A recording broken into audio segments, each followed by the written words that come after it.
Hi guys and welcome to the circus. So as the title says, I entered Koragg Wolzard's tournament last Sunday in their time zone. It's Monday on mine, and I want to showcase you guys my run on it. I had a pretty amazing run all the way to finals, and I'm pretty proud of it myself because I've never reached such milestone before. Because even though I've played a couple of tournaments already on his channel, I've never made it past round one. That is a fun little fact right there. And this time, I just learned a lot from these matches that I had, especially on my biggest rival there, which is coming up on the finals and in this thing. And okay, so to give you guys a little bit of background on this is gonna be a double elimination round, I believe. So we have two brackets, one in the winners and one in the losers. Is that right? So once you lose once, you still have another way to go to the finals. And right here, this is the second part, which means I was in the second part of the bracket where all the newcomers, I don't know if they're newcomers, but they first fought each other, and then the winners there fight against me, and then so on and so forth. So yeah, and as procedure, we are going to face against Golds. And so a little bit of context here. So Golds against Pale Moon. Alright, so Golds, we know until they get the next set next month, Golds will always have 3 swings. They won't have retires and just basically 3 swings.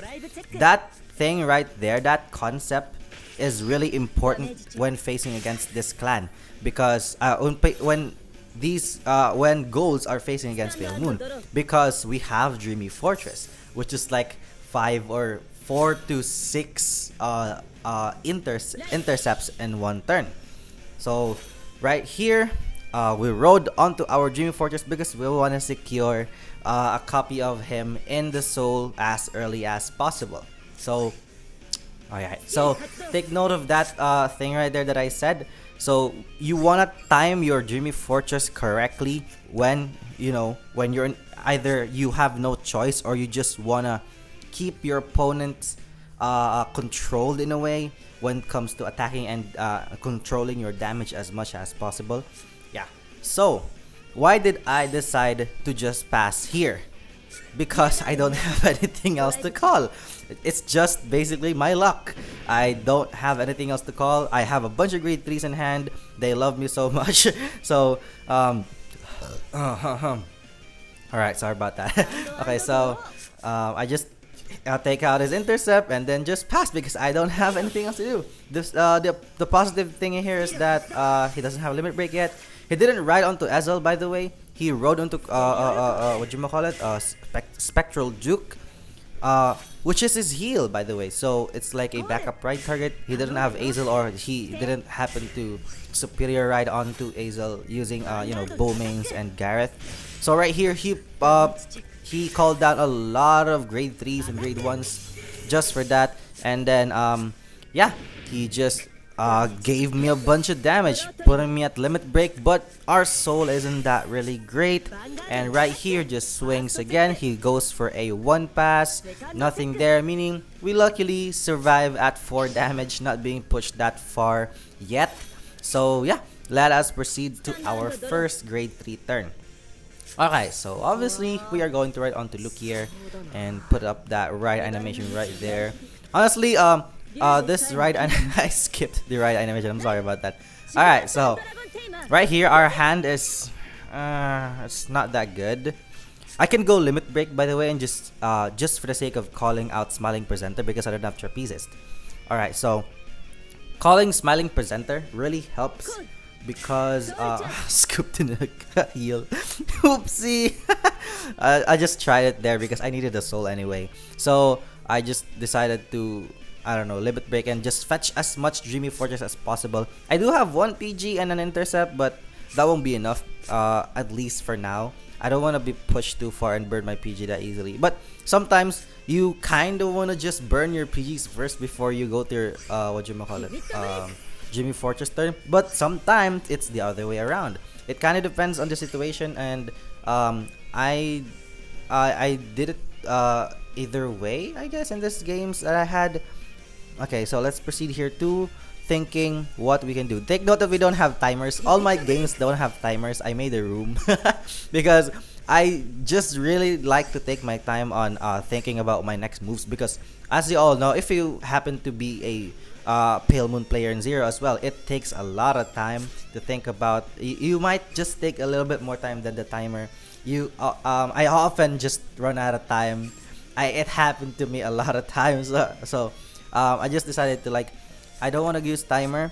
I want to take my time on thinking what the next move is, so that I won't make that much misplays. So yeah, that is my that's what I did on these games that I had, and it really paid off. I hope I didn't made my opponent like so sleepy or something, because some of my opponents have different time zones in them. So maybe I believe some of them have we have 12 hours of difference.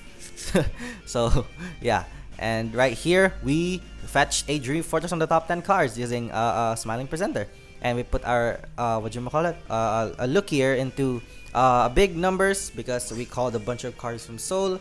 And then we are actually thinking here on just fetching Trapezes instead of Dreaming Fortress. I decided to do that for now because I don't what you call it, I don't really need another few more copies of Dreaming Fortress, if that makes sense. Because as I said before, Golds only has 3 swings, so just three Dreaming Fortress can just seal the deal. That's basically it. Even though it's actually just 2, you just have, and if you have another intercept on board, that's all that you need. So right here, what is happening? Why did it pause? I have no idea what is happening. What the flip? Yo, just what? What? Why did it stop? Why did it stop? Why did it stop? I am so sorry about this, guys. I don't know what is happening on my screen right now. What is happening? Alright, so we're back. I'm sorry about that. I don't know what happened. So we swinged on his Vanguard for 15, and then we swing with our look here because he had a defensive, and then I just taked out his other rear guard, which is the more valuable one, with my Sarah. And then that's that. I might just lose right here if he has self-damagers, but he didn't run self-damagers. So let us see what happens here. He didn't have that much intercepts. No intercepts at all. He just called out a bunch of Pelennors and then stick with Spectral Duke. And yeah, let us see. He checks a heal again. He whiffs it, and I think that's his last one, or this third one. I didn't remember that much. Okay, so we checked the defensive. Thankfully, a draw. That draw is really appreciated right now. And then we have our Dancing Princess. We could fetch out anything we want if you want to, but that would cost another CB, and our Alices are gonna be useless. So right here, opponent's at 3 or at 5. It's pretty bad. Our Soul is pretty bad. And then let's see. I actually didn't remember much what I did here, but I skipped ride. Sometimes I think on the ride phase.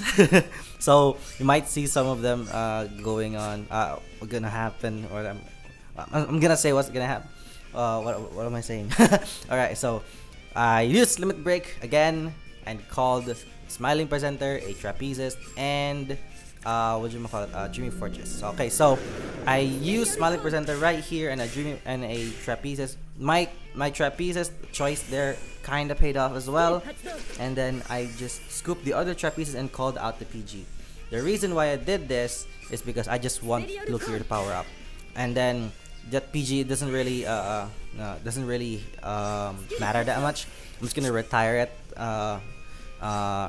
right here, I guess, and then I fetched the last Dreaming Fortress that I need. Now we are now guarded with 3 swings. Yeah. So do I have all 4? I actually forgot if I have 3. Alright, so I have 3. Now we are going to, what are we gonna do? We are going to call an Alice, because what you call it? You only Dreaming Fortress right now to survive, and then just reserve our other intercepts later.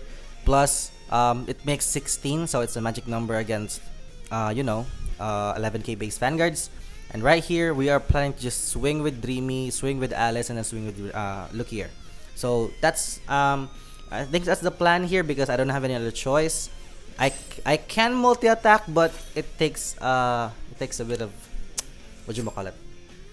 Uh, it takes out all my CBs, and that's kind of bad. But if I push him to 5, it doesn't really matter anyway because after he sticks to 5 damage, just like this, I don't need CBs anymore. The reason is everything here in this list relies on hitting and then using a CB, like Alice and Midnight Bunny. But he's at 5 damage, so we can't use them. I don't mind losing everything else. I just needed call it? I just needed to push him at 5 and then survive and then go for my Sarah turn. Alright, so I think this is a misplay. As I said, I made a bunch of misplays sometimes. So that's why I love this client. It makes me misplay. I hope that makes sense because you know, having misplays isn't that bad because it makes you think like I haven't really mastered this. I haven't really learned that much about the clan that I love. So meaning having misplays assures you that you need to learn more. Alright, so since I can't get over defensive, I just take out his other Pelennor and then pass turn. I just take out one more unit there because I I don't want to give him too much columns more. Yeah, I don't want to give him too much units on board so that I can hopefully kill him next turn. I can kill him next turn if he doesn't heal, but if he heals, that's pretty bad because he can just hit another defensive and then shut down my other columns. You know, Pale Moon has always been shut down by defensives, even in IRL, that's tough. Even IRL, even in Zero, it's always gonna be shut down by defensives unless you check triggers and something like that. But if it works out, it works out. If it didn't, it didn't. That's basically it. So he swings for Crow. He checks his last heal right there, which is gonna put me in a kind of bad situation. If he drews a PG, that would be another story. That would be another bad situation. But right now, let's just see what happens. He is in a kind of bad, somewhat good situation. If he checks a trigger here, his trigger checks is 6, 10, so he needs 3 out of 17. That's pretty low. Okay, so he doesn't have heals anymore. So if he doesn't check a defensive right here, I can possibly just win this. Right now is the perfect way to go, Sarah. The reason is we have a lot of what you call it, rears, I mean grade 3s in hand. But the sad part is I don't have a booster. That's the sad part. I don't have a booster.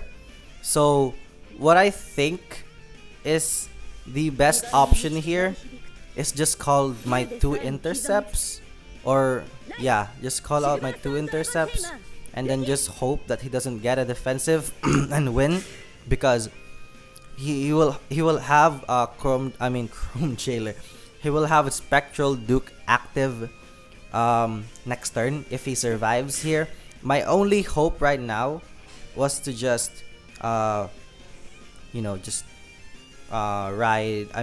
keep going and just hope for not going. Just hope that my opponent didn't get a defensive. I could have just called the PG down behind Sarah. That would have been the better play. That was actually just my bad. I checked a trigger there, so meaning I can get over defensives still. But if he didn't check nothing here, I can still win.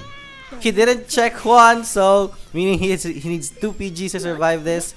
We hit for 16.